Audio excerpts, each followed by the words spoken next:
Hi, welcome to the last program, the last day of the public program at Missed Your Call show in Milan. And I'm here with my first guest, Marie Punkin. How are you, Marie? Very good. Nice to have you here. Thanks. And I've been seeing you almost every day because you're also here helping with the exhibition. How's it been so far? Yeah, it's been great. We've been only in our exhibition for the week, building it up and setting it up from scratch, no electricity. So that was really nice. Yeah, and Yeah. the space really doesn't have a lot of, how do you say it, room for putting in nails in the walls or anything like that. We really had Yeah. to like It's start off with like, okay, respect it's the a protected area. site. It's a No tape protected on the site, yeah. floor, nothing. But it's been really great, I Mhm. think, to be here for me at least. I mean, like I know you have been also like doing a lot of work with setting it up. What is it like to be in a space like temporarily with your exhibition work and seeing other people's work go up? Yeah, I think it was really nice because they made the team out of people who are participating. So you work for the people you studied with to help them setting it up. And yeah, I thought that was really fun to just be like, oh, for you, I make this thing here, and then you know each other. It's very nice. I like Yeah. that a lot. Yeah. Yeah, and I have to say, we did a great job. We can like pat ourselves on the back. Should I pat you on the back? You pat me on the back. We did a great job. But yeah, we're here today to talk about your project, which is called Type of Thought. Yeah, And before we start talking, I'll just read your text really quickly. of course. It says, "Can our thoughts be sculpted by a writing tool? Researching the effects of typing on the way we think, Marie Punkin created 4 computer keyboards based on iconic art movements. Rather than typing as a streamlined production of words, we need tools to enable a rich and layered digital conversation." Yes. So, so I know these keyboards have been a huge hit here, and a lot of people have been typing on them. But I mean, I have to say, like, one of the things that, I've never thought about was redesigning the keyboard. Like, Yeah, it's yeah, yeah. crazy. And what was it like, taking this object that's so like every day in our lives and looking at it in this way? Yeah, yeah. I think in all my projects, I work with language. I'm a little bit fascinated with it. Of course, that's what you get. Oh, speak louder. I got it. Um, and for me, it's really this layer through which we communicate. We use the words to think. We use the words to speak to each other. We use the words to write. So getting into the writing and the research, at some point I came across, of course, oh yeah, we type on the keyboard, and you look at this keyboard and it's the same as a typewriter still. The Yeah. typewriter that was invented in like 1700 something. um, Even this piece of paper, it still lays flat on the computer Mm. screen, um, which is so strange because with writing connected to a computer, connected to the internet, you have all these possibilities. Any action, multiple action, they can make a letter. My way of writing can be completely different from your way of Yeah. writing, and the computer translates everything for us so we can still communicate. So it came from this stupefy, like what Mm. why is this still like this? It's just Mm. very, very commonly used tool, so it Yeah. has a big influence. Yeah. And it was this fascination with why is this still a typewriter or Yeah. computer, and it was the fascination with how our way of writing has also an influence on the way we think. So this is called the relativity of language, where the language that you speak in, now I speak in English, I speak differently, but I also think differently than when I would speak in Dutch, my mother tongue. And I was just wondering at the beginning of Mm. the research, like, can we have the same thing for writing? Can we influence actually our way of thinking by changing the way we write, by changing the rules of the keyboard? Which keys are there? What Yeah. options are there? How are they positions? How do our hands move over it? Yeah. So yeah. Super interesting. And I guess like playing with this idea of like how something influences your thoughts and your speech patterns and how you, how you form. your world is basically how you communicate it. Yeah, how do you form a sentence Yeah. with your hands, with your thoughts? And there's a lot of there's interesting literature written about it, of course. There's Yeah. researchers doing amazing research on it. But then um, I read it and I try to understand it. But what then I would like to do is to make it something tangible again, so Hmm. people can actually experience for themselves what what it is. That's why it was very important to me that the keyboards were actually functioning. Yeah, maybe you can show us some of the Oh yeah, keyboards now. I would like I to. know you're going to pull up your website, Yeah, and we can check out how you've created these keyboards. Get a little bit of a image of it. yeah. I don't know. This I don't have to make it bigger, right? That's No, done. it's that. That's Thanks. you just look. Yeah, so this is an overview page. It's for keyboards, and the idea is that you switch between the tools depending on what you're aiming for. Right. So, do I want to like just declutter my thoughts? Do I want to find a new perspective? Do you want to make a really a summary? You get to the essence, and depending on this Mm-hmm. aim, you change the tool that you use for it. Yeah. Here we have the cubistic keyboards. This one, it's really made. Shall I explain each keyboard a little Would bit? love to. Yeah. Hear a little bit about the art movement behind the keyboard. Yes, that's also. I used art movements to base my keyboards on, because when you say, "Oh, the keyboard can be anything," all of a sudden it can be anything. Yeah. So I figured that in visual arts, there's a lot of ways of thinking and a lot of ways of making, Right. and I would just try to see what would a cubistic keyboard look like, what would an Exactly. impressionistic keyboard look Great. like. So this one is a cubistic This keyboard. one is a cubistic keyboard, yes. And if you type on it, you're basically pressing the same letters that are standing in a different dimension almost. Yeah, aesthetically, I made some references to the art movements, but it was definitely not that important to me visually Okay. how it looked. It's more in the way you use it. So, for Mm, example, on this keyboard, what it tries to do is distort your linear thinking. right. So the keyboards can move you through the text to an entirely different place. It can Um, also add words for you. It says, on the other hand, and then you have to, or, but that's great because, like, all these words get added in. that's fun. Yeah, so that you have to go somewhere else with your text. And then there's the buttons of randomized word that you can put a random verb in. It's just made to find a new perspective or Yeah. just shake things up a little bit. This is the pop art keyboard.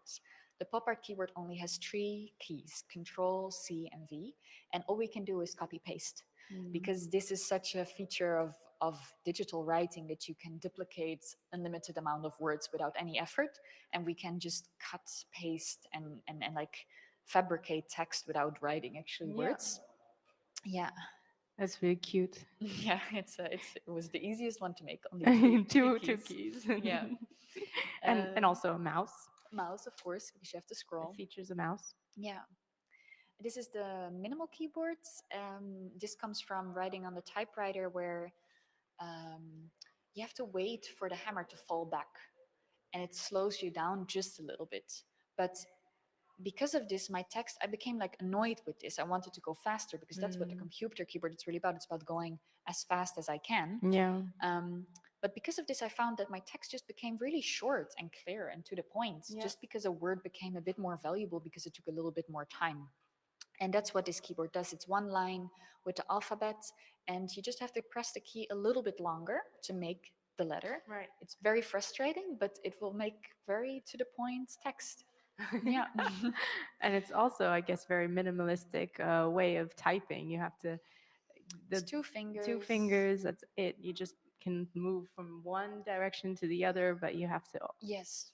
And there's also, like, for example, in this keyboard, there's no capital letters. Okay. Capitals, there's a lot of languages that don't use capital letters because it's very unnecessary. It's merely Mm. decoration. We need a period to like read sentences as well, but a Yeah. capital, it's not necessary. Yeah, those kind of things. And the minimalist, impressionistic one, it's also a reaction on our QWERTY keyboard and on the typewriter, where the keys of a typewriter in the QWERTY keyboard, they're positioned so that it actually slows down your typing. And this is because the hammer needed that time to fall back. So you couldn't type that fast on a typewriter. And in this keyboard, all the keys that you use very often are centralized, and the keys that you use in combinations, they're put next to each other. So you can slide over the keyboard, so to say, in this like Yeah. continuous motion. Yeah, yeah, yeah. Wow. And this one, it's inspired by the art movement of Impressionistic. So impressionistic. it's to just kind of make a stream of consciousness. Just what's here, what do I think now, what do I see? Mm. There's no delete button. It's only one line. One Yeah, line of yeah, yeah, fun. yeah. And it's super cool. I have to say, like, all these keyboards are really inspired by very specific art movements. Mm. And did you choose these ones because they helped you also reconceptualize the keyboard, or what was the idea of using art movements as a starting point? Yeah, nice.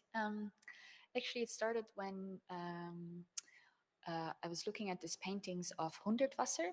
He makes these abstract, colorful paintings, and I was just looking at it, and I was like, "Wow, what if a keyboard looked like this?" Right. Let me maybe we can find a picture. You can Google it, Yeah. Hundertwasser. It's very. And then I was like, "Oh wow!" But if it looks like this, it must also feel very different, and it must Mm. also work really different. So it started from the visual, like what if a keyboard would look like this, and then it got back more to looking traditional, but working in the way that then this Yeah. expressive, abstract painting would type. Right. Right. And I found it very useful to look at these art pieces for the inspiration. Yeah, it was just Mm. to put it out of this practical Yeah. functionality, as well as a quote by Kenneth Goldsmith, who says, the internet should have done for text what the camera did for visual art. So he says, like, when we developed the camera, of course, in visual arts, everything changed. And in text, when the internet became there should have been a similar revolution in text, but we Yeah. still use very traditional ways of seeing text and handling text and writing text. And I was like, oh yeah, that's it. I don't know. There's just, Yeah. And yeah. why do you think that is? Like, do you think that maybe there's kind of like a way where people are still figuring out like how to use the traditional keyboard, like or do you feel like this kind of way of writing that allows for like multiple kinds of expression and thought um, can it also play into like the way that you know we experience the world? It's always very accessible and it needs to be functional, it needs to be like fast, and we Yeah. need to be able to be efficient, and that's why we have this technology. It's click click and you're Click, there. click. Yeah. Yeah, I think that typing is something you practice so often. So obviously you get good at the rules that you use. Our Yeah. keyboard's like this set of rules, and we use this one because we had it, and that's what we got good at. But when you talk about, for example, it needs to be fast, as I said, this keyboard, it's not designed to be the fastest. We're just really fast at it because we practiced it so much. Yeah. So I think that it's also something to get used to. If you want to use this keyboard, is of course beautiful, Yeah. but then when it becomes clear that it has this influence on you, Yeah. that it really actually influences how you think, how you remember, how you read, then it becomes maybe more interesting to think consciously and put some energy in seeing like, oh, maybe there's another way I want this tool to influence me and Yeah. my thoughts. And then it might not be the best to just leave it up to Apple to see like, hey, what's going to be the Yeah. next form of communicating, but Yeah. it should be something more personal, and it can be different for different people, because I do think that I don't know. In my practice, I really look at the keyboard as this is the place where we can still touch the digital space, literally, Yeah. a very literal place where I can put my hands on what's happening in my computer, and this tactility and this embodiment, it's something that we are moving away from. Whereas on the other hand, like scientists are more and more saying like, hey, thinking is actually something you also do with your body, and Yeah. it's of course important. So to go towards these touch screens where there's only a glass plate, or speech recognition where you remove that completely, it's, yeah, it's an option, but it would be sad to me if that was the only option Yeah. and we I get remove that. the tech, like the actual touch and the actual Yeah. contact. Yeah. Yeah.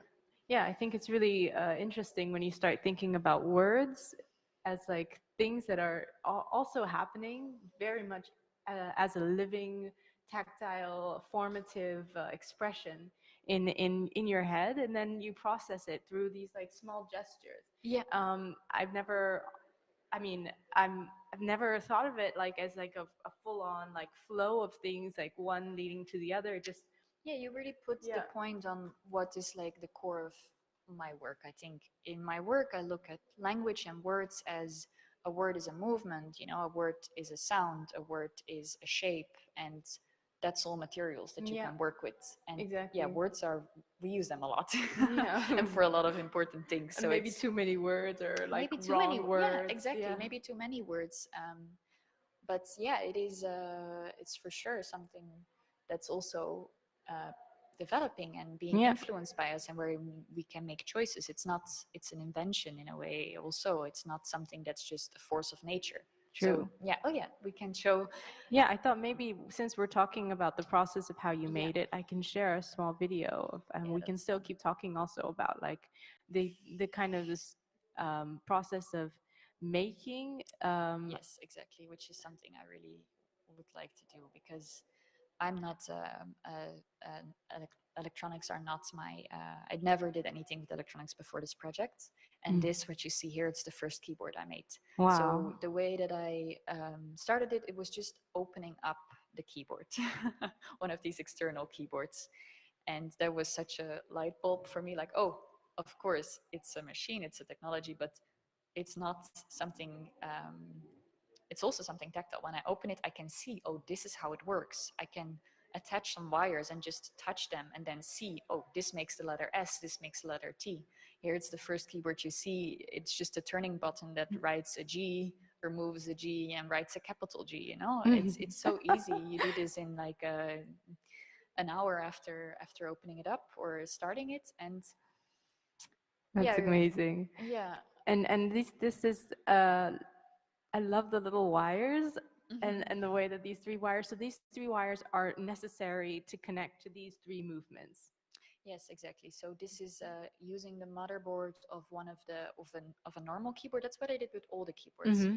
There's a slightly little bit of coding in one of them, but it's mainly just the electronics. It's mainly just rewiring what is already How there. fun. Yeah, I love it. I think it looks so incredibly like I want to touch it, but I also like don't want to touch it because I'm scared that I'm gonna break it because the wires are so delicate. I'm really scared that things break too. It's like jewelry, honestly. It's so beautiful. That's what I did. Like in the pictures you saw before, Mm-hmm. the wiring, it's all hidden.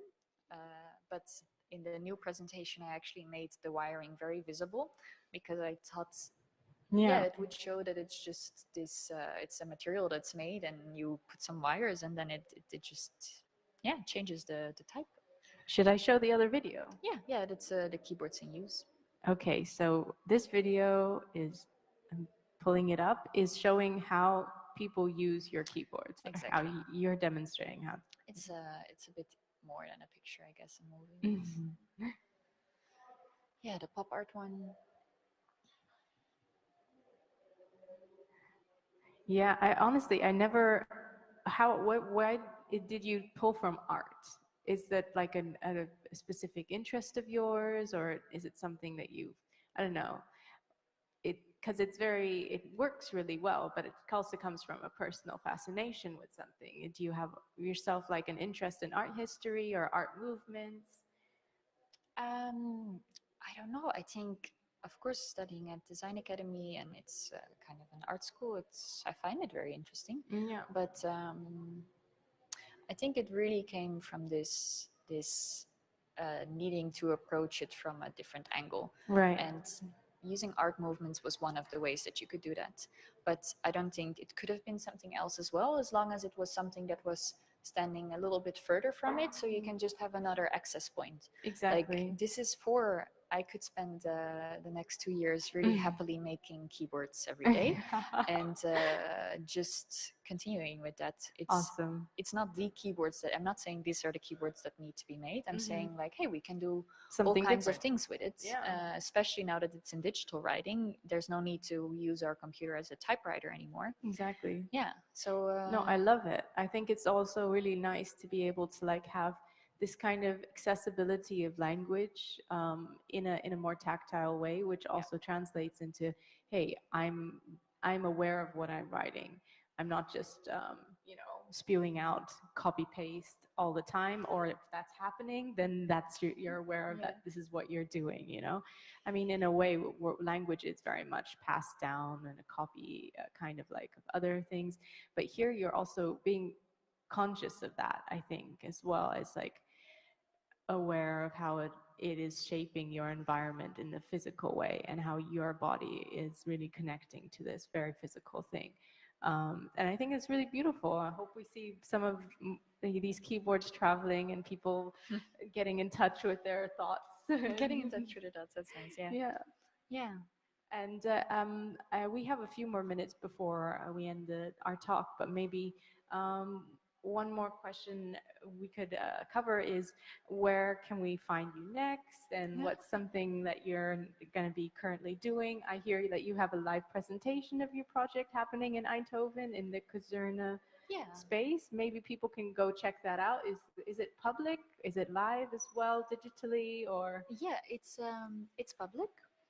The keyboards are in Kazerne in Eindhoven from the 16th. Would be great to show them to you, but this is a place where they will not be in use, so it will be not possible to touch them there. Oh, that's sad. That's sad. But maybe it would be great to organize a day there where you can actually do that. That would be really that nice. would be awesome. Also, like, incredible to see like how, because we've been friends for this whole year, to see how graduation has been going, and it's really nice to also like see how these very like almost delicate way of working translates into something which is so technical, and it fits so well. I feel like this is the area in design where we need to also start like, this is so relevant and really really fun to be able to like see this development of your work, and also to talk about it with you. Thanks for sharing. Thanks, Bunny. Yeah. Okay, talk to you later. Ciao, ciao. Bye.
Hi, and we're back with another project by another wonderful alumni.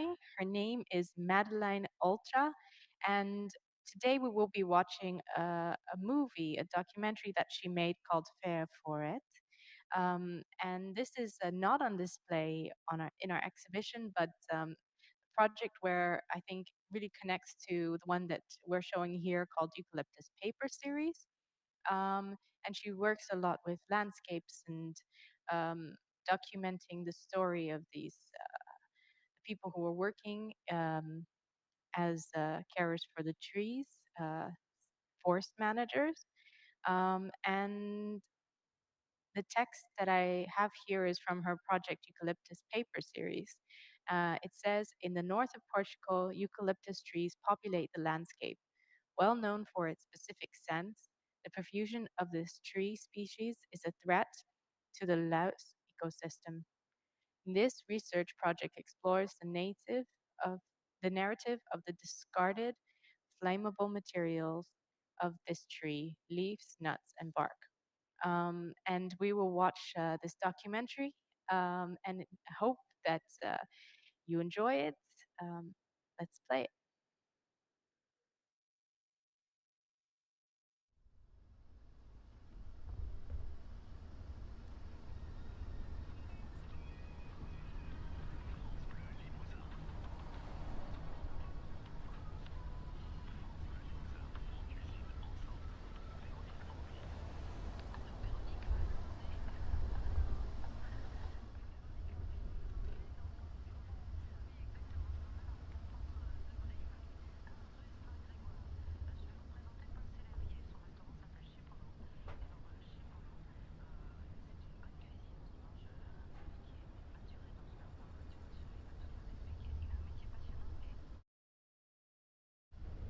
C'est politique parce que ce qui se joue, c'est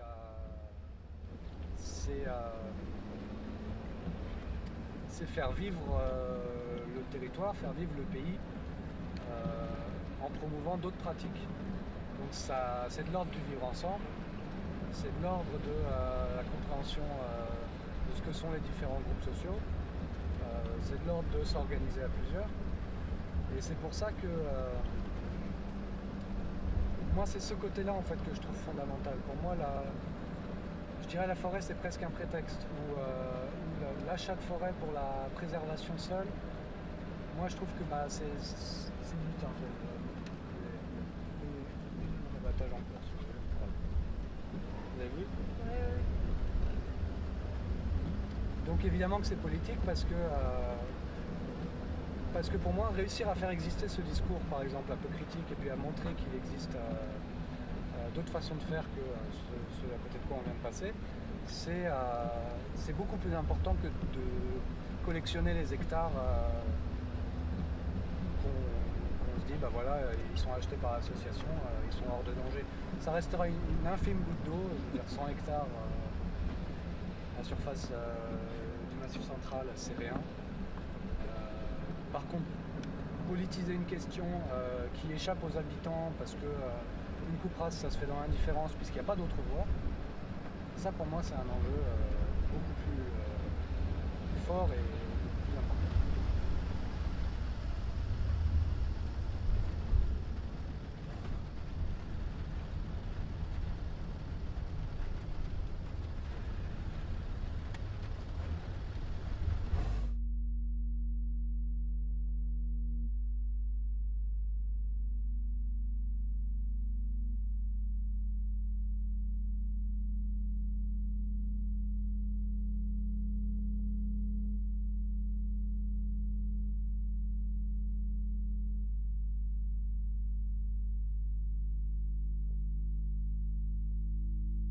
Une forêt, c'est un couvert.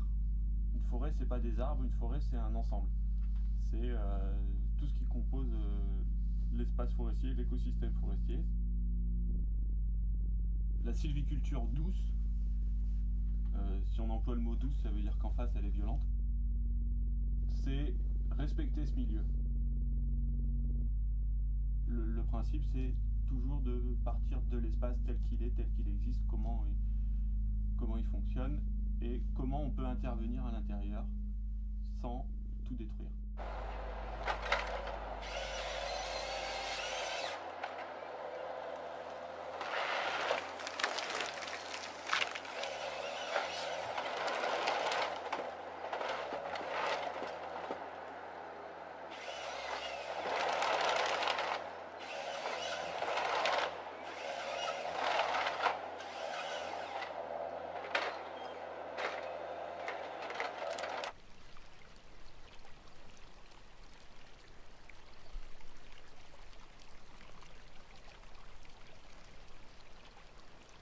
C'était un tout petit arbre. Un tout petit arbre qui vivait dans une grande et vieille forêt, à l'abri des grosses coopératives forestières et de leur armée d'opérateurs techniques. C'était un tout petit arbre, aussi haut peut-être que toi, toi, et même moi, mis bout à bout. Il était vraiment minus, quoi. Faut pas oublier que dans les vieilles et grandes forêts à l'abri des hommes, les arbres ils ont le temps de pousser. Ils peuvent devenir des géants.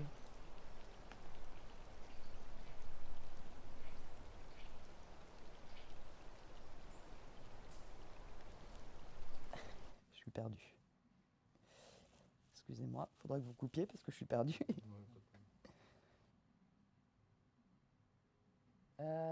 Du coup, ça a commencé au tout début, donc on a un groupe de gens qui se connaissent un petit peu. Ça a commencé surtout autour de 4 personnes, à savoir, il y a eu 2 choses, 2 événements. La création d'une usine appelée, pas très loin de chez nous, avec justement, donc c'est sur la Creuse, hein, l'usine appelée. Ici en Corrèze. En Corrèze, limite, Nord de la Corrèze, sur le plateau de Milvache. Creuse, ouais. Et où là, il y a eu un vrai mouvement des habitants, donc qui nous a déjà questionnés, on s'est informé. Et deuxième chose, il y a eu une campagne d'élagage monstrueuse sur le département, organisée notamment par la région, avec des coupes, ce qu'on appelle des coupes en drapeau, tu sais, où on coupe la moitié de l'arbre, pour soi-disant préserver les bords de route. Mais ça a été un carnage, des arbres centenaires qui sont tombés, qui ont été brûlés en bord de route. Donc en se baladant un petit peu comme ça, on s'est dit mais c'est monstrueux, quoi. Donc est venue assez rapidement l'idée d'une asso, enfin cette forme-là était la plus simple, et de qu'est-ce qu'on peut faire, peut-être acheter des parcelles. On observait aussi les coupes rases qui commençaient à se multiplier, d'acheter du foncier forestier, quoi, pour le préserver. Et deuxième chose, c'était la manière dont on s'organise, à savoir pas de prise de pouvoir là-dedans et pas de propriété individuelle. Donc toutes les forêts achetées par l'asso appartiennent à l'asso, à une personne en particulier.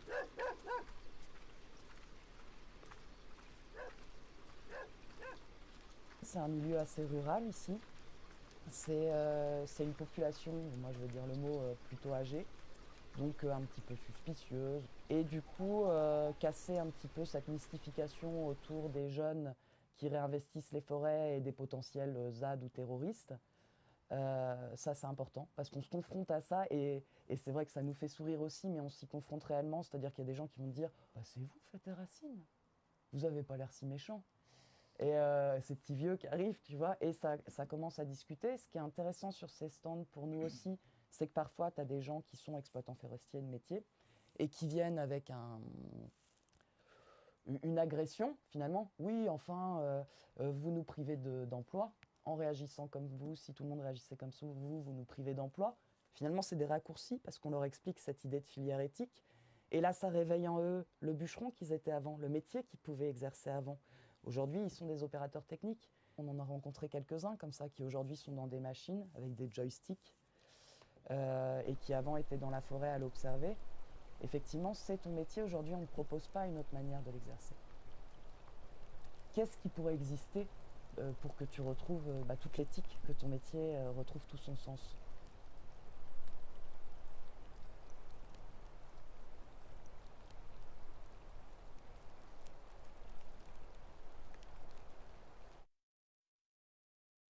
Et nous, hier, on est allé voir un type qui habite au Lonzac, Ouais. qui bossait en forêt et qui s'est équipé pour être autonome, mais c'est que du petit matériel. Ah, Il a un tout petit tracteur à 4 roues égales, enfin un tout petit, genre 30 chevaux. 30 chevaux, Ouais. 4 roues motrices quand même, c'est ça? 4 roues motrices, 4 roues égales, c'est-à-dire les 4 roues en même taille. Ah oui, d'accord, en même taille. oui. Motrice et égale, Ouais. et articulé, le châssis. Ah, mais c'est un tracteur de montagne là. Ouais, c'est un Comme ils ont tracteur italien. dans tu les sais. Alpes. Ouais. Oui, oui, c'est ça, c'est ça. Ah oui. En plus, le fait que ce soit petit, ça paraît vachement plus abordable et techniquement Ah oui. simple. Ça paraîtrait suffisant? Ça te paraîtrait suffisant? Bah, pour moi, la limite, c'est aussi le grappin, la grue. Oui. Je pense que ça serait quand même mieux que la grumière elle soit entraînée par un 4 roues motrices et pas un 2 roues motrices. Oui. Et après, ce qui est limitant, en fait, c'est la masse que peut soulever en une fois Ouais. la grue. Ouais. Et on peut toujours se dire, ouais, c'est pas suffisant, mais après, où est-ce qu'on s'arrête parce que c'est la Eh course oui. le plus gros et machin. Eh oui. À un moment, faut se dire. Ouais, ouais. De toute façon, il n'y a pas d'outil parfait et polyvalent. Ce qui était intéressant chez lui, c'est qu'il avait tout réfléchi pour pas avoir besoin du permis de poids lourd. Oui. C'est-à-dire qu'il avait un camion plateau et une remorque. Ouais. Et il mettait la remorque forestière sur la remorque dessus, le petit tracteur dans le camion plateau. Et il démerdait juste avec le permis remorque, ça montait à 3 comme ça. Et pas plus. Et c'est comme ça qu'il avait. La limite qu'il s'était mis, c'était ça, lui. Ah oui. Qu'est-ce qu'il y a? Je t'ai pris quelque chose? Non, alors celui-là, il. Là, celui-là. Là. Ah oui. Il t'a engueulé. Ça, c'est vite, ça. Ça s'est fait très discrètement. On l'a su bien après. Et j'ai vu la liste des projets.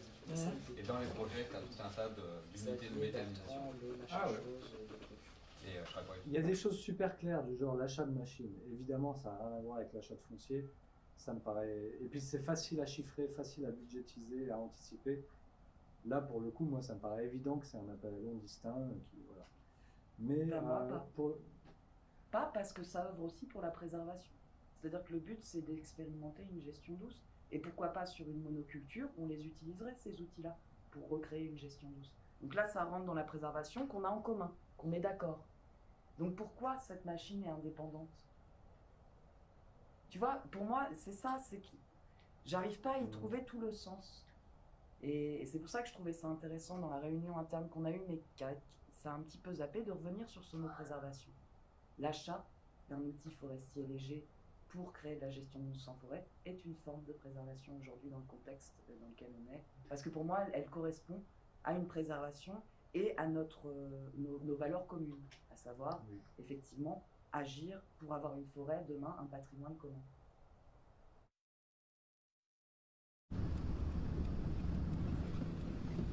C'est une parcelle qu'on va voir sur notre droite.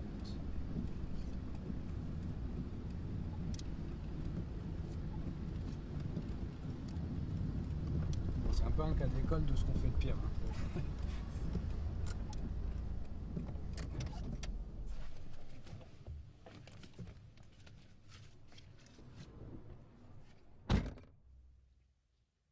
C'est avant tout l'État qu'il faut pointer, parce que l'État incite à ce type de gestion à travers donc, le CRPF, à travers le fait par exemple ici, il y a plein d'infractions à constater, par exemple une destruction de cours d'eau avec cette ornière monumentale là, qui traverse le cours d'eau. Selon le code forestier, on est obligé de replanter dans les 5 ans. Là, j'attends de voir, mais dans la majorité des cas, c'est pas fait. Et en fait, l'organe qui devrait assurer le respect de ces règles, c'est la puissance publique, et elle ne le fait pas parce que c'est pas du tout sa priorité, parce que voilà, les consignes, c'est plutôt de rendre la forêt française productive et non pas d'assurer sa durabilité.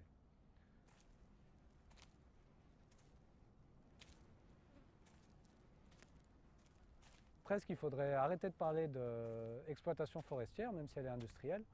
Mais là, il s'agit plus d'une exploitation minière, puisque après, il n'y a plus de forêt.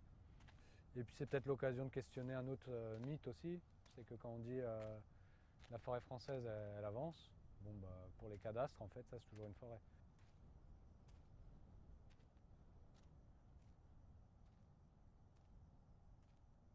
Selon moi, c'est illusoire de compter sur l'État ou la puissance publique pour faire des choses chouettes en forêt. Et il ne reste plus que les habitants.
Hi, and welcome back to our public program of Missed Your Call here in Milan. And we have a special guest all the way from Amsterdam. Amy, how are you? I'm good. Thank you, Polly. Thank you for having me. It's really nice to see you after so long. We graduated the same department, man and well-being, which is now morning Dissolved studio. into different So parts. Yes. yeah, but I'm super happy to have this conversation with you, as you were not able to be here in Milan, but your project was in, and it's been getting some really wonderful views, and of course there's so much to discuss in this amazing research work. So before we go into it, I would like to just read your project text really quick. Mhm. Um, it's called Packing Up PFAS. The toxic chemical group PFAS is polluting our environment. It doesn't degrade and is very difficult to clean up because of its attachment to soil. This project offers a solution by transforming PFAS, polluted clay soil, into bricks.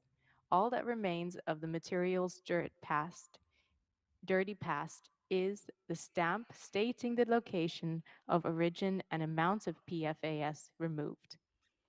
So I've kind of like had the opportunity, because we graduated together, of seeing your work progress, and seeing you start off with this amazing, like crazy idea of, I'm just going to put my hands in this really polluted soil, Yes. and to now see it, actually live in the real world and start to come to life. I mean, how does it feel for you also to like look at your project after 1 year here and reflect on it? Yeah, it's pretty great actually. I'm still working on it, and I started working on it full time since the 1st of September this year. So the past year, I've had 1 day a week to help the project grow, but also to speak to stakeholders, building companies.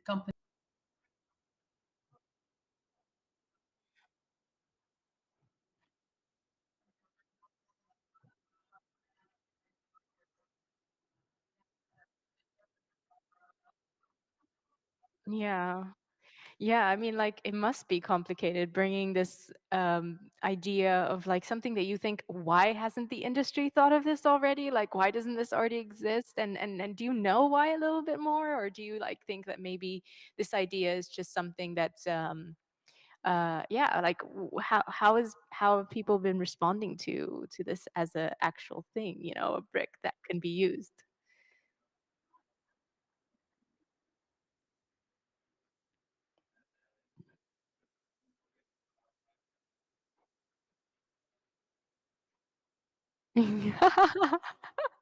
We are experiencing some enter technical difficulties, and now Amy's back. So for a moment, I was talking to myself. I do that normally, so I'm used to it. But no, maybe we can go back to that. So what you were saying about yeah, how people, yeah.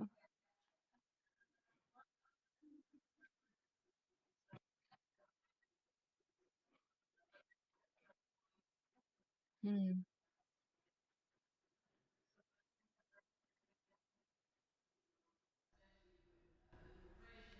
are now have interest in more sustainable materials and alternative materials. But the past years, the development hasn't gone as quickly as it could because they were reluctant before. So, yeah, with this idea, right, to transform PFAS polluted clay soil into bricks, and while firing them, you actually clean the PFAS out of it, and then you have a brick you can build with. That is combining the different fields all within the building industry.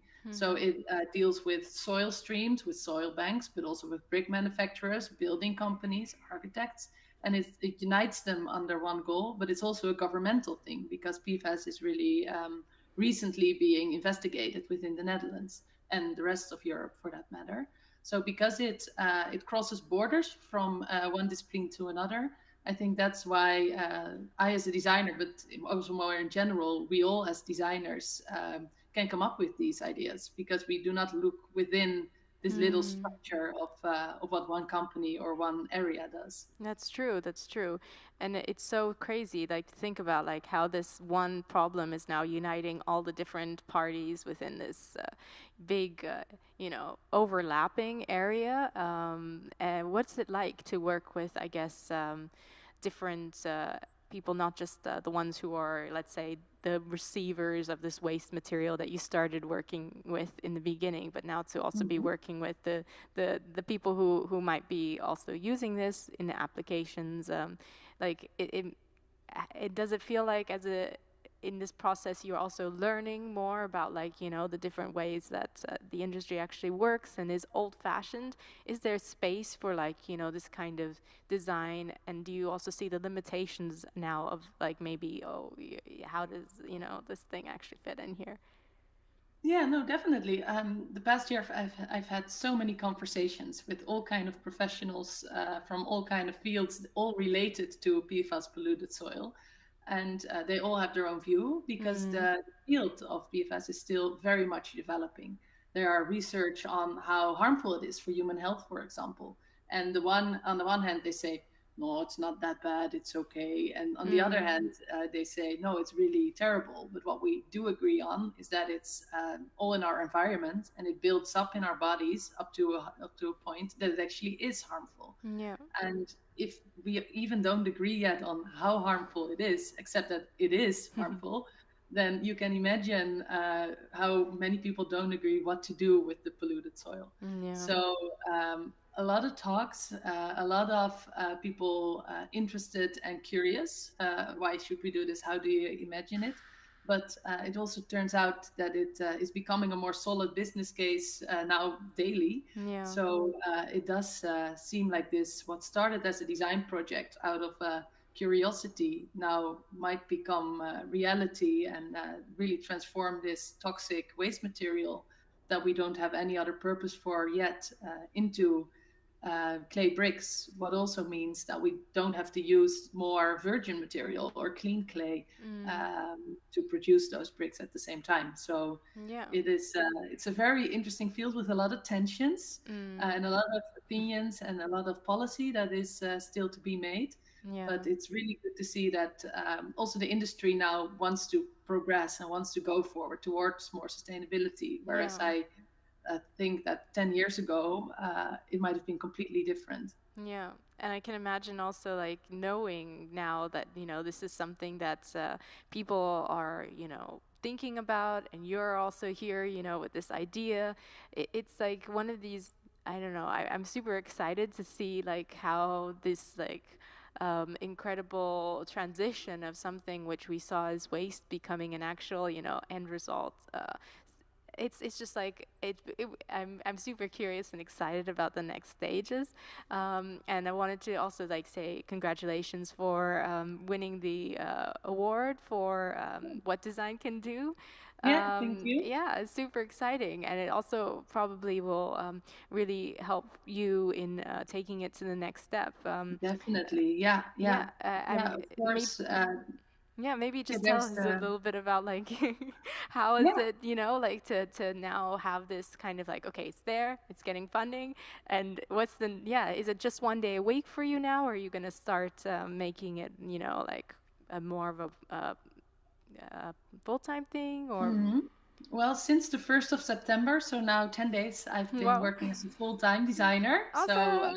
So, yay! Yeah, so that's been really great. So the past almost 2 weeks, there's been a lot happening. Nice. So that's really great. And I really also see a future, not only for this project, but also chances for design and for me as a designer to do similar things in different areas. For example, I'll start a new project in collaboration with the Museum van Bommel van Dam in Venlo on wind energy, which is another topic that is very much engineering, building, but people tend to forget the public opinion. So how good is a wind turbine if people don't want to kind of connect to the green, sustainable future that we've been talking about, but actually in application it's very different. We still have issues when it comes to the sustainability of something. and I will continue to wait a little bit in this room. Maybe Amy will join back in a second. But yeah, I'll just.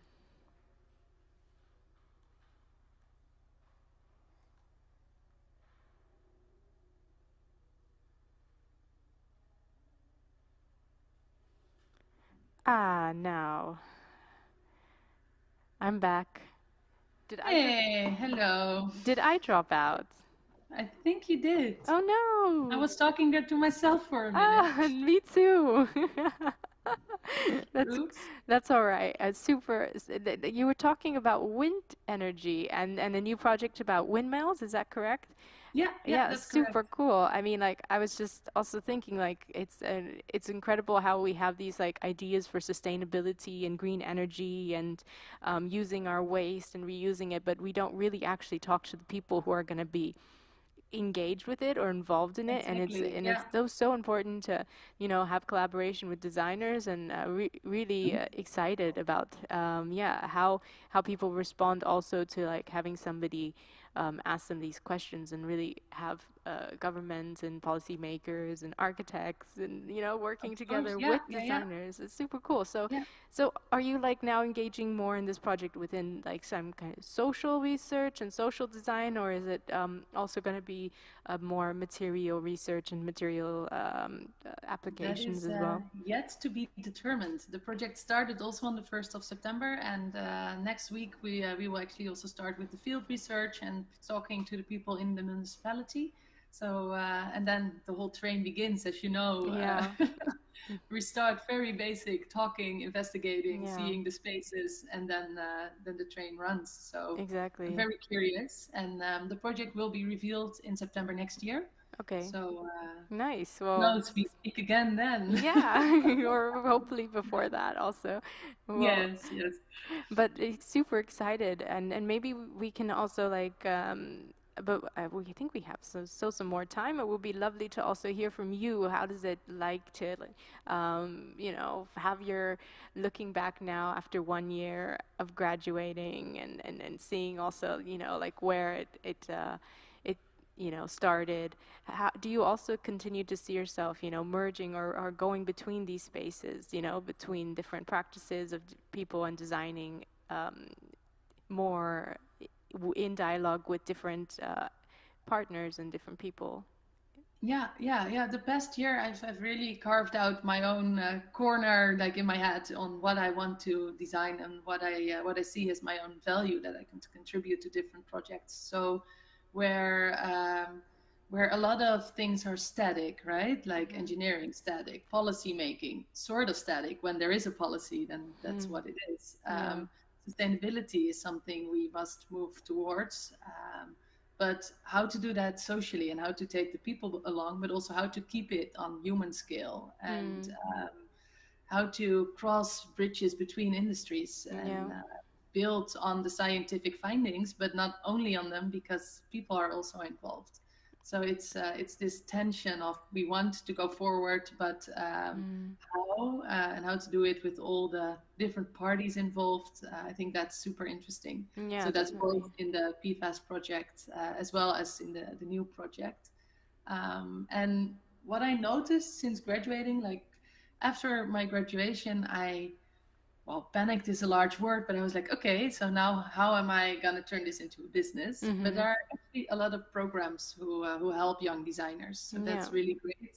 So I'm a part of Design to Market, which is a project that helps designers become a bit like more entrepreneurial, entrepreneurial designers. Then there is the different impact hubs that help you gain confidence as they call it, a creative social entrepreneur. Okay, cool. So that's a nice mouthful. But also the Association for Dutch Designers, the BNO, also does a lot. So for me, it didn't feel like a free fall that much as I expected. Like, okay, you're done, drop and have fun, and go for it. We'll see you later. but I really found a lot of support, so that was really great.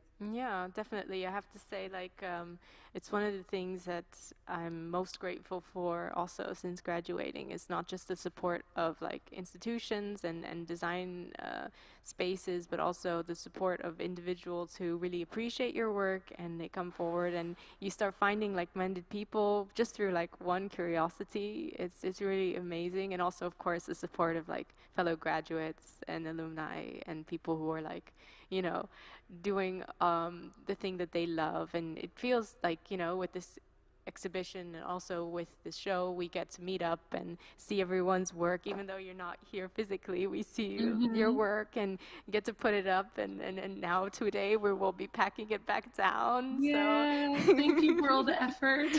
yeah, no, it's gonna be really easy. Your project was packed amazingly. I've heard everybody Nice. say.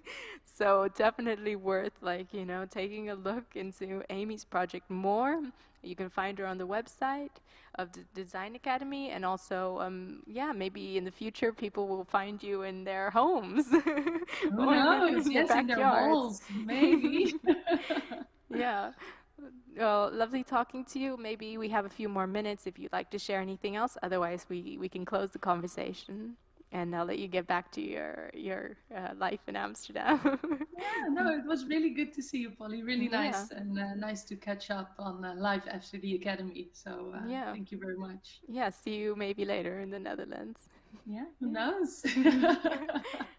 Okay. Bye. Bye.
Hi, and now we're gonna watch one more screening. This one is actually a website which James Murphy created during his graduation, and I'll just read the text for you really quick.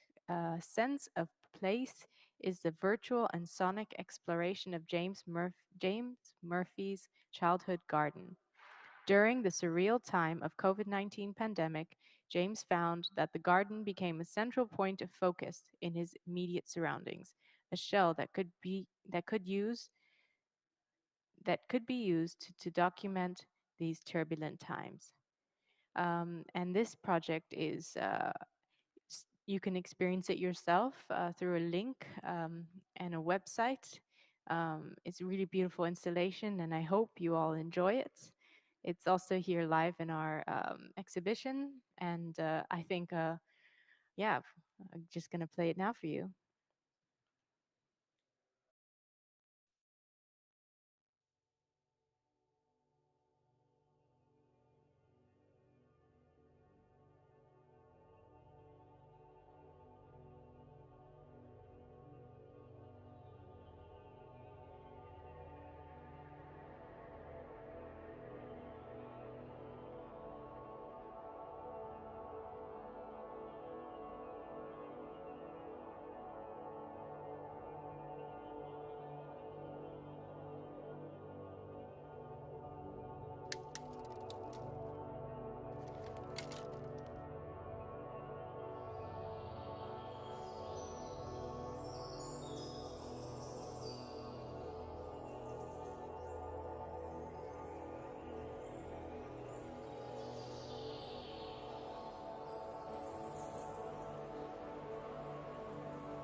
Hi, we're here now with our last program of the day and of the total show with Caillou Miner.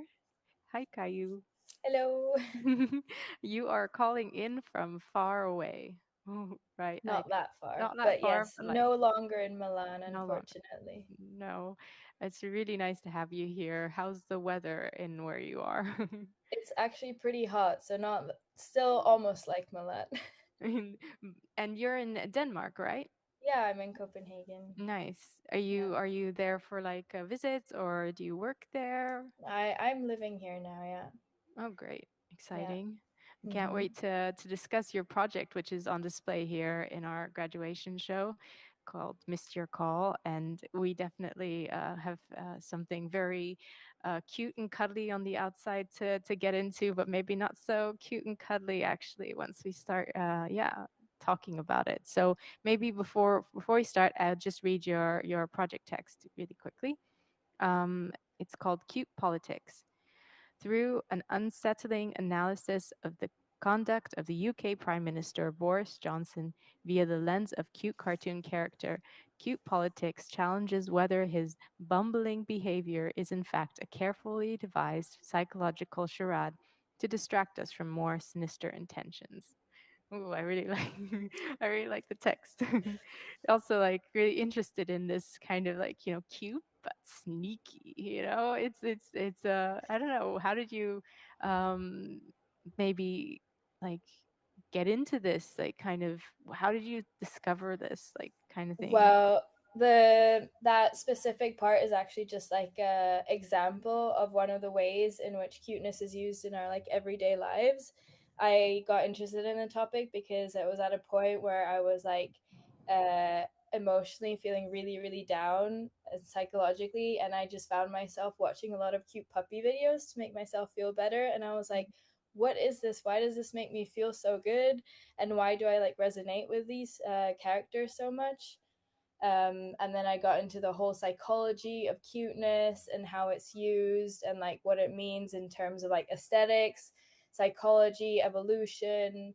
And yeah, and like so that's kind of how I got Wow. into the whole topic. Yeah. Incredible. I know I definitely went through a stage of like pets and lots of cats. Like Yeah. I think I had it also as a kid, like kids are just naturally attracted to like cuteness. They just want something colorful and fluffy and I don't know, it's just I think very innocent but also like you're saying kind of psychological. We don't realize that it's embedded within our desires or needs maybe. Yeah. What did you discover? I mean, I'm curious. Like, did you figure out anything about why these happy like or is that part of your presentation? And am I going to? No, I'm thinking no, I can explain it. So basically like the whole reason why it's so effective on us, it's like evolutionarily ingrained into us that we are so affected by this because back when we were, living in caves and stuff as nomadic tribes, often there was a lot of danger around us, and we had to like basically feel so emotionally affected, like in love with our offspring, because our offspring is like the chance of our species continuing, that we are willing to sacrifice our own lives. Let's say a lion's running after us, to by like taking like we have to feel so strongly about our babies, which is why the whole proportions of cuteness and fluffiness and like infantility are so emotionally effective on us. Yeah, crazy. So it's actually like evolutionarily in like bedded into our genes. Absolutely, the same way that we like foods with fat in, the same way we like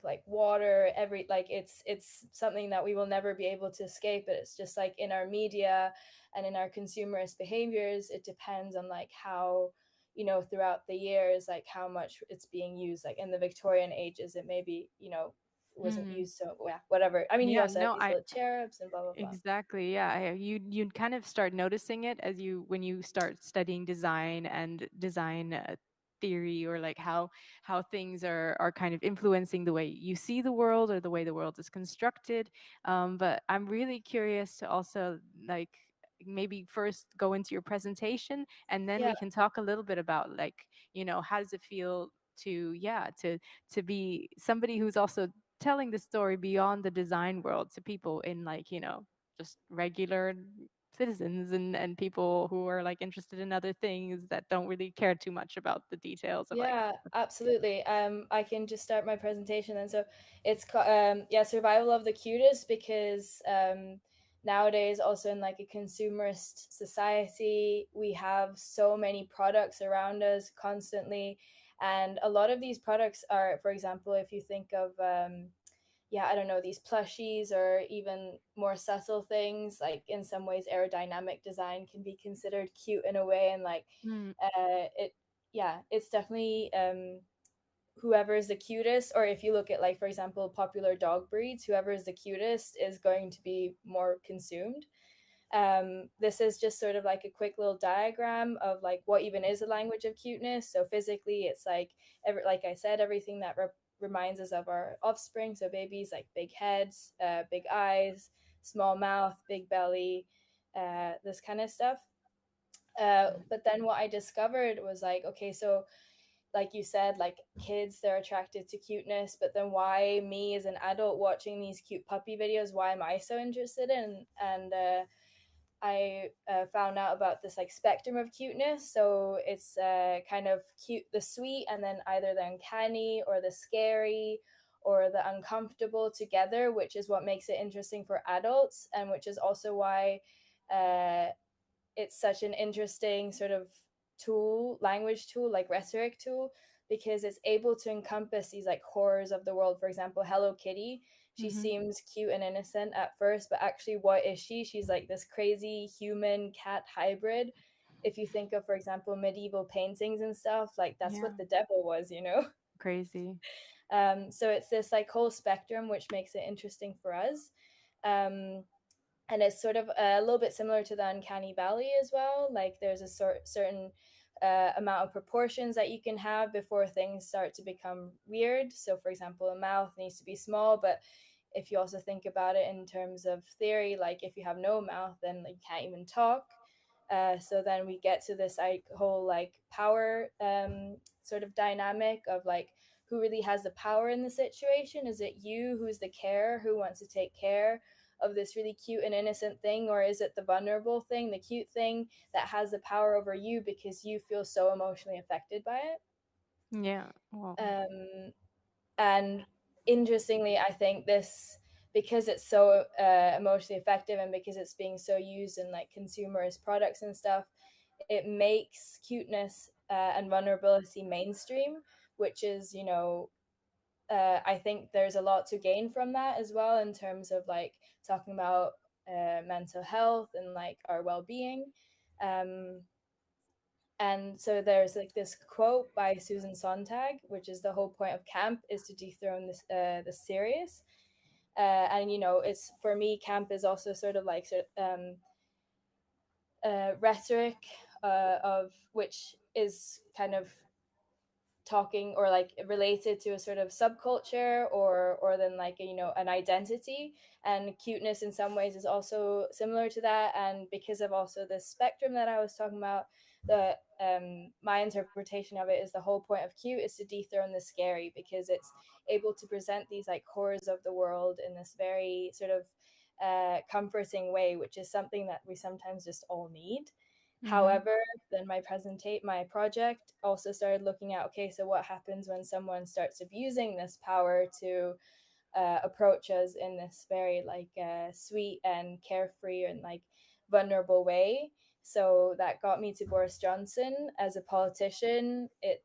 He has specifically admitted to using this like silly buffoon-like behavior, childlike behavior. So that was what my project was. It was this really cute character, and after a while, you start noticing that everything that he is doing, which just appears to be really cute, is exactly what Boris Johnson does. And so, kind of trying to raise awareness of the just like the power of this Yeah. language. Incredible. And did you create this character?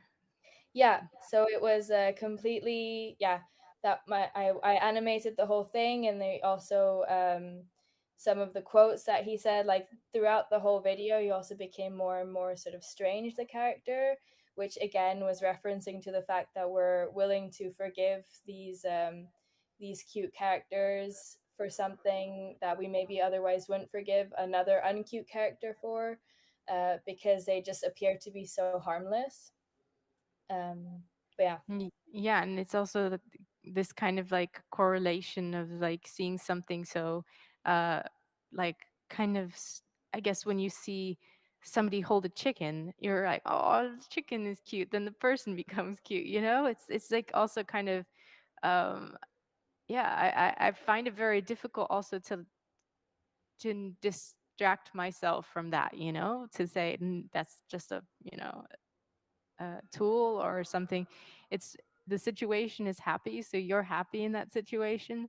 um or I don't know, I mean, like, I wonder, is there a way for us to be aware of it, but then to also at the same time, uh how do you say it, still allow ourselves to enjoy the cuteness or the Yeah, well, that's kind of, yeah, interesting. That was what my other graduation project was about, actually, about how it's, it can also really be used to embrace, like I said, our vulnerable sides, and it doesn't have to be something we need to be ashamed of. We can, the world's going to be scary and we can't predict, unpredictable no matter what. So I think, in general terms, anyways, media literacy is something that everyone should be trained in. These politicians, they go out and they, this whole phenomenon of like baby kissing. When they go out to meet people, you kiss the babies because then you yeah, seem more like a family guy or whatever. um it's all like it's all planned. They have a schedule for this and everything. So it's just being aware of it. Obviously, everyone kind of knew, it wasn't a secret that Boris Johnson is a bit of a sketchy guy, but overall, it just makes him like, it makes you more able to sort of forgive him for the things that he does wrong. You're like, oh, he's just that silly guy. yeah, uh, of course, like, he's a normal guy like me. Like, I also make mistakes, whereas I think as a politician, we don't elect our politicians to be like the silly guy. They're there to be leaders. They need to be the yeah, ones that have a cool head around things. yeah. Yeah, I guess we're so used to also like having politicians who are like in control of things and who like know what they're doing, and it's like it's interesting when you look at politics how everything is like showed as this one person who makes this decision, but in fact it's a, you know, you have a whole team, and then Yeah. there's like somebody who is like, okay, now you do this and now you do that, and then it's like, I think when you talk about media literacy, or even like, I think it's also touching a little bit on political literacy in a way, of like how we also kind of through the ages have found ways of like um, talking about these kind of characters and power in a kind of a comedic way, or making fun of them, but also at the same time it's a very serious topic and we want to address it without like, you know, stating it. It's how do you say like, okay, this is fun, but it's not acceptable, you know, we're not a joke, and what we, you know, our lives, or these big decisions, they're not a joke, they're serious things. But in a way that's like, I guess, something when I look at this, I kind of think about how politics is sometimes something that is very inaccessible, to like, you know, really comment on in a in a way where you can actually have a debate. It's always people, you know, disagreeing, but here you're like, okay, no, we're gonna approach it in a way to like create awareness about this issue, and then people who are, you know, they can agree it's cute, but they can also agree that it's slightly creepy, you know, I think. Yeah, I mean, we're in an age of identity politics. Everything, it's not like countries going to war anymore, it's ideologies. Um, and like, I just think, I lost my train of thought there. Yeah, no, I get it. Like it's something where the person is kind of like the image of Right, the. exactly. So it's not necessarily, I'm not like necessarily interested in his politics. I'm more interested in, I mean, in a sense, it's a type of propaganda, like Hmm. during, I'm not comparing him to Hitler, but like in Hitler's time, it was everything super rigid, like really strong colors, black, red. I mean, politics is it's all branding as well, and it's Yeah. just interesting that now um so many politicians, in whether they're fully aware of it or not, are choosing to use this type of like vulnerable kind of branding. And I think it says also a lot about where we are as a society as well, like how Hmm. we're feeling about everyday life and insecurities and stuff like that. So Yeah, yeah. and this project was something that you did before, everything that went down this year Yeah. while we were graduating, and I guess we've had a year to like figure out, okay, what do we do collectively, and how do we deal with this as a, you know, as individuals. And now looking back at like, I guess the big topics that you address within your work of like, but in this kind of playful way, do you see almost like, I don't know, a response to now the current like way that we are, yeah, how do you say, being fed by the media, this kind of new story of getting going back to normal, and post COVID, like everything is kind of like it went like, I think, a bit towards the side of cuteness as well, where I personally saw a lot of like animals in the street, Yeah, and like the dolphins are back. We the are the club dolphins are nature. back. Yeah, I mean Yeah. that interestingly, that was really at the beginning. So that's the thing. Like cuteness, it's not a tool which creates what's it called, like movement. It's very like a static tool. It's something that's there, but it's not going to motivate you to go out on a march. So in that sense, like I can criticize it, but at the same time, the second that it becomes that, it's not cute anymore. So Mhm.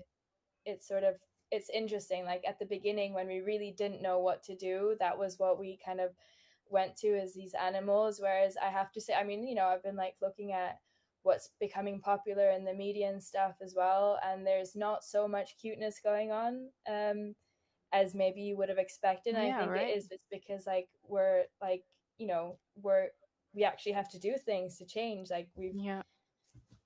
so No, it's that, true. And I think maybe we don't see it that much because also I find it very like, maybe this is just something I'm like starting to notice, is that there's just so much information coming at me like digitally and through non-physical spaces, that when I see something digital, it's just like, I'm watching it, but am I really watching it, it's yeah. it's very strange, to like have this kind of sense of like, okay, this is all happening and I don't really have the capacity to deal with it. So maybe it's another level of like psychological development, or like psychological like Yeah, or just evolution. like there's just everything is just so absurd that we're past cuteness. We're just like in the absurd now. We're like at Yeah. the far end of the spectrum. Yeah, exactly. And do you see that also in politics, like this absurdity of like, I don't know. I mean, this is super random, but I'm just like wondering, like,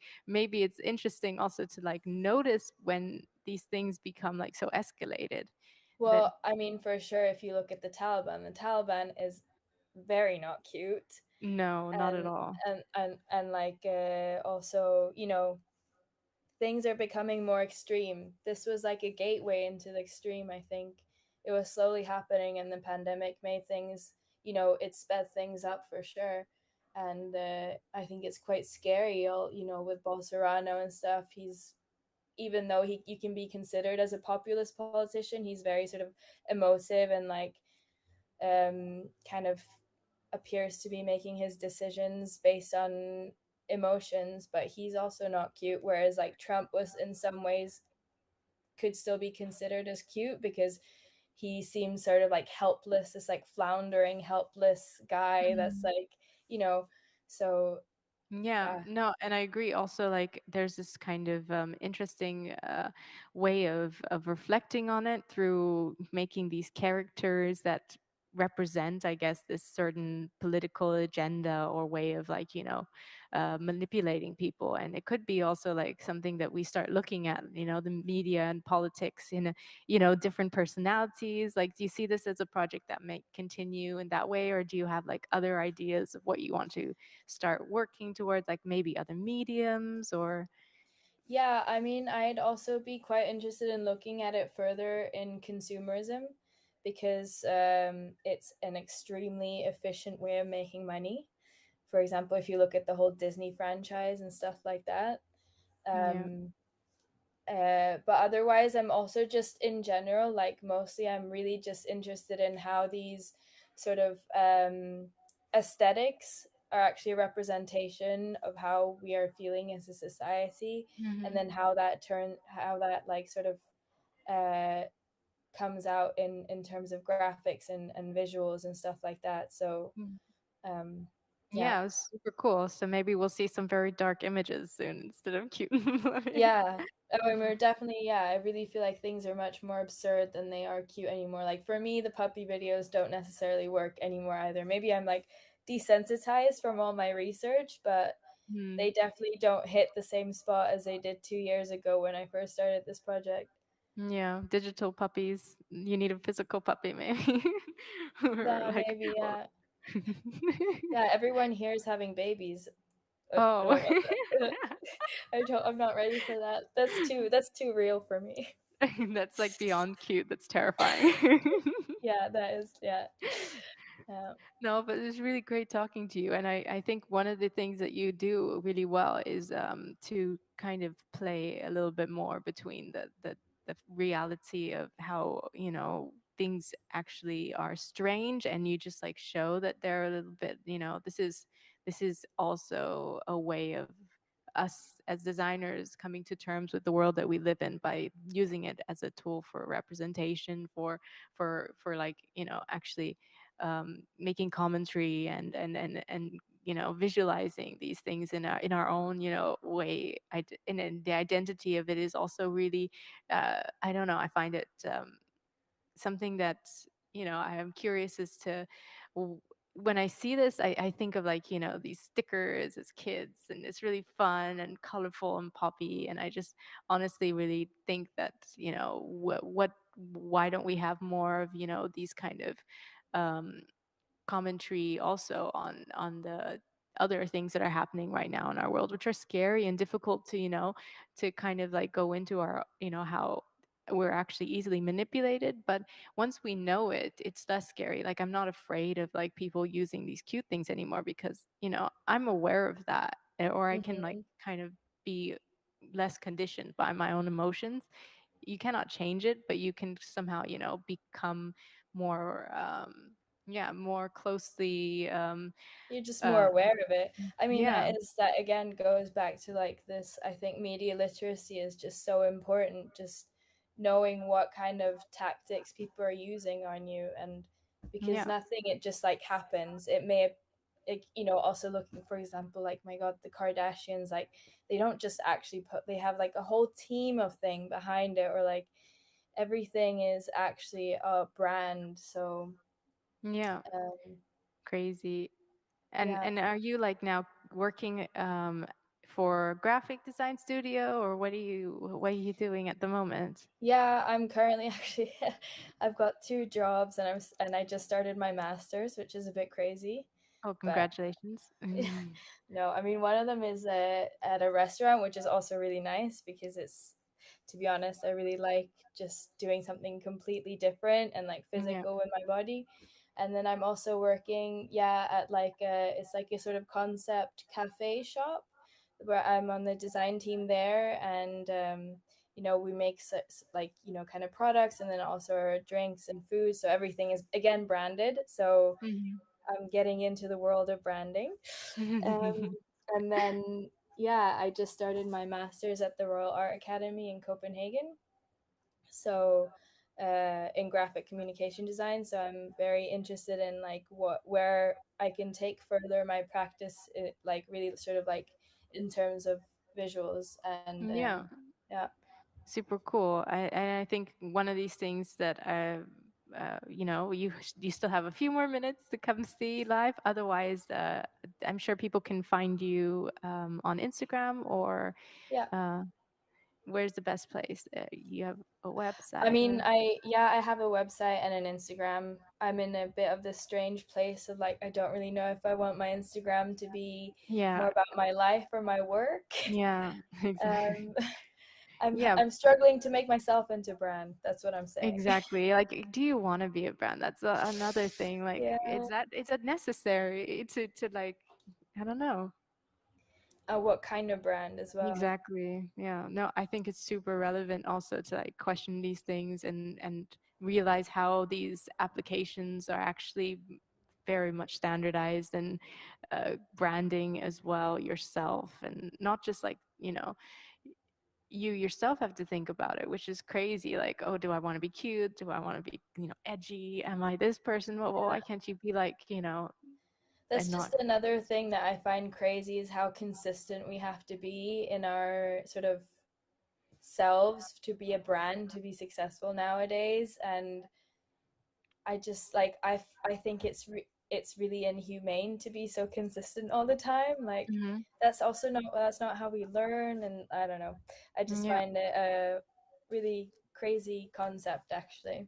Yeah, no, I think it definitely a level of like evolutionary development where we start realizing, okay, now we're just like commodification, like we ourselves have to like be this kind of like image of Yeah. cute, this. Well, I mean, it's we all have to be God in a way because like God is, the religion is the ultimate brand, Mm, and like, Apple is a brand now. Now our religion has just turned into companies, and and so we basically have to be God yeah, and like religion every it's day. crazy. It's a It's lot of crazy. pressure. It's a lot of pressure, and also like not. I don't think it's actually like why we should do that if it's like external pressure, and we can also decide for ourselves how we want to live our lives. In the end of the day, I think I don't know, I'm not there yet, but I would like to be there. I would like to mentally and emotionally walk through this process of like, how do you get past the stage of like representing yourself as something that is actually not who you are, or like, This how do you. fine and polished version. Yeah. But Yeah. I guess we do that through like, just being ourselves and trying to find ways of, discovering. It's also like a journey, a digital journey, I guess. Yeah. And I mean, going back, like, maybe it's cool to be to it. I mean, it definitely, you have people being more vulnerable online and stuff, and they're actually much more successful in some ways. So Yeah, maybe that's also nice to like look at that in a way, like that you don't need to always curate everything perfectly, but sometimes you just yeah. are. You and I have to say, like, you're really cute, so it's so cute. You don't need to I like mean, pretend that. That's just natural. that's just natural already. Yeah, I mean, like I'm gonna start go back and start my Instagram already now. I think my Instagram handle is designer of all things cute anyway. So Oh, cool. communicator of all things cute. Nice. Well, good luck with your graduation, with your new graduation project and your Oof. new everything that's going on. It's Thank you really so nice much. to catch up with you and to talk Yeah, about your work. and really well done with the whole program to you guys as well. Yeah, yeah, we're gonna be celebrating once we're done. So, Yeah, but that's great. have a great evening and afternoon. Bye. Yes. Bye.